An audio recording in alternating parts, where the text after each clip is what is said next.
Baramati is equal to Pawar हे समीकरण आता कित्येक वर्षांपासून अनेकांना माहित आहे। बारामतीत निवडणूक लढवावी तीही पवारांनी आणि जिंकावी तीही त्यांनीच असं म्हटलं तर वावगं ठरणार नाही। पण राष्ट्रवादी पक्ष फुटला आणि शरद पवार व अजित पवार यांच्यात तो विभागला गेला। असं असलं तरी बारामती तर तीच आहे जिथे अनेक वर्ष अजित पवार आणि शरद पवार यांनी मिळून राज्य केले। त्यामुळे बारामतीतील जनता सुद्धा सध्या दादांच्या बाजूने जायचं की मग पवार साहेबांच्या बाजूने जायचं या द्विधा मनस्थितीत असेल। आणि अशातच लोकसभा निवडणुका पार पडल्या आणि अजित पवार यांच्या पत्नी सुनेत्रा पवार यांचा दणदणीत पराभव इथे झाला। पण यानंतर आता सुनेत्रा पवार यांचा पराभव आणि बाकी लोकसभेला पराभव अजित पवार यांच्या बराच जिवारी लागल्याचं आपल्याला जागोजागी पाहायला मिळतंय। अगदी यानंतर अजित पवारांनी त्यासंबंधी वक्तव्य सुद्धा केली आहेत आणि आता अजित पवारांनी असं एक वक्तव्य केलं आहे की त्यामुळे अजित पवार विधानसभेत बारामतीतून माघार घेणार का अशा चर्चांना उधाण आलं आहे। आता नक्की काय आहे ते वक्तव्य आणि अजित पवार खरंच बारामतीतून माघार घेणार का जाणून घेऊया प्राईम संवादच्या आजच्या भागात। नमस्कार, मी सारिका। प्राईम संवाद या युट्यूब चॅनलवरती आपणा सर्वांचं स्वागत करते। लोकसभा निवडणुकीवेळी अजित पवार यांनी जाहीर भाषणात एक विधान केलं होतं। अजित पवारांचं हे भाषण काही दिवसांपूर्वी प्रचंड व्हायरल झालं। या भाषणातील अजित पवारांचं वक्तव्य पाहता अजित पवार आता बारामतीतून विधानसभा निवडणूक लढणार नसल्याची चर्चा होत होती। 16 फेब्रुवारीचं अजित पवारांचं हे भाषण, लोकसभेला बारामतीतून आपल्या विचारांचा खासदार निवडून दिला नाही तर मी बारामतीतून विधानसभा निवडणुकीला उभं राहणार नाही। तुम्ही जर मला साथच देणार नसाल तर मला माझा संसार आहे, मी निवडणूक लढवणार नाही असं अजित पवार या सभेत म्हणाले होते। त्यांचं हे भाषण बरंच व्हायरल झालं होतं। 2024च्या लोकसभा निवडणुकीत पहिल्यांदाच पवार कुटुंब एकमेकांच्या विरोधात निवडणुकीत उभं होतं। सुप्रिया सुळे विरुद्ध सुनेत्रा पवार अशा झालेल्या या लढतीत सुप्रिया सुळे जिंकल्या। मात्र त्यानंतर आता अजित पवार यांच्या जुन्या भाषणाचा व्हिडिओ सोशल मीडियावरती व्हायरल होत होता। अजित पवार यंदाची विधानसभेची निवडणूक लढणार नसल्याचं बोललं जात होतं। मात्र यानंतर बारामतीत राष्ट्रवादीच्या जनसन्मान रॅलीत उपस्थित असणाऱ्या लोकांच्या प्रतिक्रिया जाणून घेतल्या होत्या। तर अजित पवार बारामतीतून लढणार नाहीत ही केवळ चर्चा आहे, यात कोणतंही तथ्य नाही। बारामती म्हणजे अजित पवारांची ओळख आहे, त्यामुळे अजितदादा असा निर्णय घेणार नाहीत आणि त्यांनी तसा निर्णय घेऊ नये असं अजित पवार यांच्या समर्थकांनी म्हटलं होतं।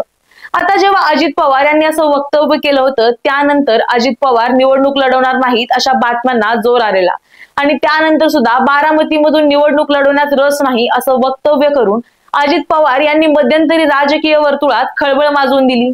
त्या पार्श्वभूमीवर बारामतीतील राष्ट्रवादी काँग्रेस भवनात रविवारी झालेल्या कार्यक्रमात अजित पवार म्हणाले, मी आता 65 वर्षांचा झालो आहे, मी तसा समाधानी आहे, जिथे पिकतं तिथं विकत नाही, ही गोष्ट सगळ्यांनी लक्षात घेणं आवश्यक आहे।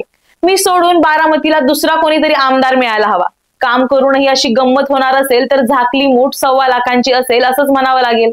मी सोडून दुसरा कोणी आमदार झाला म्हणजे बारामतीकरांना समजेल। 1991 पासून ते 2024 पर्यंत बारामतीकरांनी मला संधी दिली। माझ्या कामाची तुलना अन्य कोणत्याही आमदारांबरोबर करता येणार नाही। बारामतीकरांच्या नादाला लागायचं काम नाही। बारामतीकरांनी मला शिकायला जाऊ नये, मला उडवून लावलं तर तुमचं काय आहे याचा विचार करा।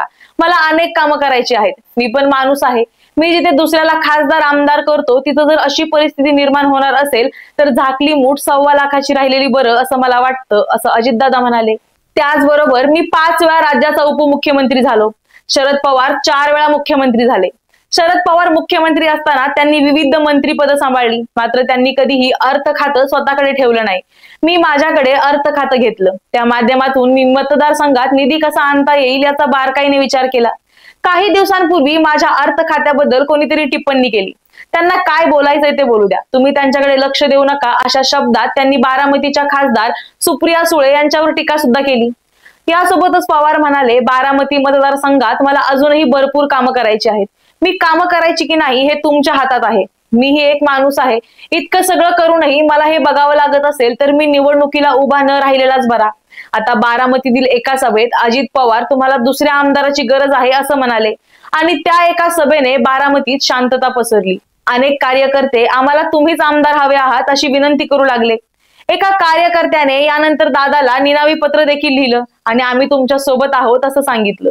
आता ह्या झाल्या जुन्या चर्चा, पण पुन्हा एकदा अजित पवार यांनी असं काही वक्तव्य केलं आहे की त्यामुळे अजित पवार बारामतीत निवडणूक लढवणार नाहीत की काय असा प्रश्न पुन्हा एकदा उपस्थित होतोय। राष्ट्रवादी काँग्रेस पक्षात फूट पडल्यानंतर पवार कुटुंबियांचं होम ग्राउंड असलेल्या बारामतीमध्ये लोकसभा निवडणुकीत शरद पवार आणि अजित पवार हे काका पुतणे आमने सामने आले।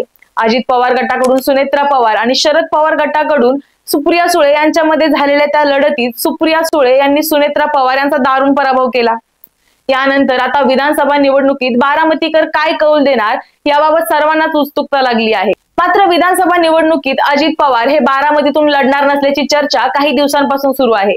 दरम्यान गुरुवारी बारामतीमध्ये झालेल्या एका कार्यक्रमामध्ये अजित पवार यांनी मतदारसंघातून माघार घेण्याचे स्पष्ट संकेत दिलेत। त्यामुळे चर्चांना उधाण आलंय। बारामतीकरांना भावनिक आवाहन करताना अजित पवार म्हणाले की लोकसभा निवडणुकीत समोरच्या गटाकडे बूथवर ठेवण्याची ही माणसं नव्हती। मात्र त्या निवडणुकीत काय झालं याचा मी बारकाईने विचार केलाय। आता विधानसभा निवडणुकीत मी जो उमेदवार देईल त्याला तुम्ही निवडून आणायचं आहे। आता हा आमदार कसा निवडून आणायचा हे तुम्ही ठरवायचं, असं आवाहन अजित पवार यांनी यावेळी केलं। अजित पवार यांच्या या विनंतीनंतर अजित पवार यांचे समर्थक असलेले कार्यकर्ते आक्रमक झालेले दिसून आले। दरम्यान अजित पवार यांनी बारामतीमधून माघार घेतल्यास तिथून अजित पवार यांच्या पक्षाकडून कुणाला उमेदवारी दिली जाईल याबाबत उत्सुकता आहे। त्यात अजित पवार यांचे पुत्र पार्थ पवार आणि जय पवार यांची नावं चर्चेत आहेत। त्यातही जय पवार यांना उमेदवारी दिली जाण्याची शक्यता आहे। तर दुसरीकडे शरद पवार गटाकडून इथे योगेंद्र पवार यांचं नाव चर्चेत आहे। त्यामुळे बारामती विधानसभेतही पवार विरुद्ध पवार अशी लढत होण्याची चिन्ह आहेत आणि यासाठी योगेंद्र पवार सुद्धा तयारीला लागल्याची चित्र आपल्याला पाहायला मिळत आहेत। ही पवार विरुद्ध पवार अशी लढत जर झाली तर ती मात्र फार चुरशीची ठरणार आहे।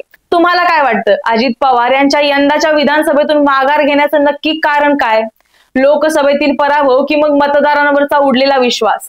सोबत अजित पवार यांनी विधानसभा निवडणूक लढवावी का की मग माघार घ्यावी याबद्दल तुम्हाला काय वाटतं हे आम्हाला कमेंटमध्ये नक्की सांगा आणि प्राईम संवाद या YouTube चॅनलला सबस्क्राईब करायला विसरू नका। धन्यवाद।